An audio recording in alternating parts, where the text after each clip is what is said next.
topic Java variables. Normally we are knowing that variables means the values will be changed, which is called as a variables.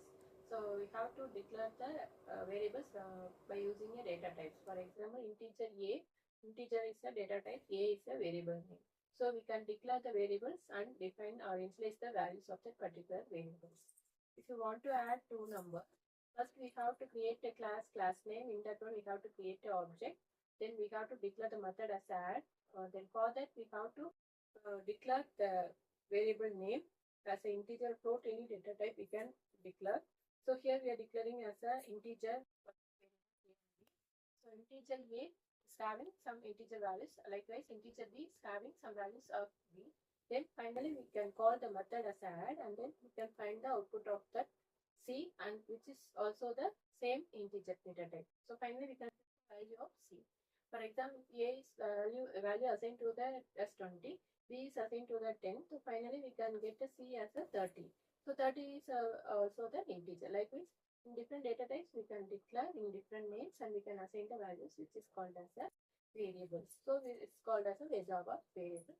Then Java is having a different operators like arithmetic, logical, relational, assignment operators. So arithmetic operation, normally we are knowing addition, subtraction, multiplication, division, modulo, and that.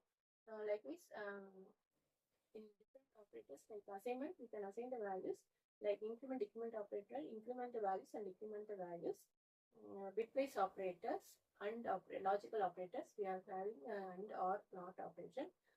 Logical and means both the conditions in a true. Or condition we can, or get we can use any either one condition it will true. Likewise, not positive or negative to the values, we take it as a not values. So likewise, and as a different operators. Logical operators and or not. Relational operator less than or equal, greater than or equal to, not equal. So we can relate two variables by using a relational operators. So different operators we can assign and declare the variables and assign the values, and we can process it, and then finally we can get an output. Like this, we are having the different operators in the Java coding. Next up, we are seeing data types and variables and different operators. So next one is the control statements. So control statements we are calling as a different loop, existing loop, like for loop, while loop, do while loop.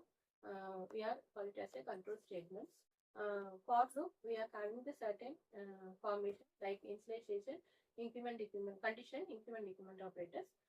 For additional, we can use and finally get the output. In that one, we are using the control statements. So control statement is a main concept on all programming language. In the Java also, we are using the control statements like if loop, for loop, while loop, do while, everything. So if the condition is true, the statement will be executed. Else, the else statement will be executed. Likewise, if statement will be executed. Like if else, if condition is true, true condition will be executed. Otherwise, the false. Same as the if else ladder, nested if. Nested if means loop within a loop. If loop, we are having the inner loop and outer loop. First, the inner loop will be executed. After that, the outer loop will be executed.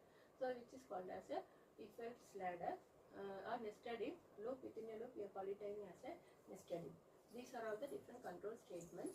So, for Fibonacci series and we are using the for loop. Likewise, factorial finding, we are using for loop, while loop. So, particular loop condition is used once the subprogram or main program is considered as one loop, and then up to getting the output, we can use the same loop. That's it.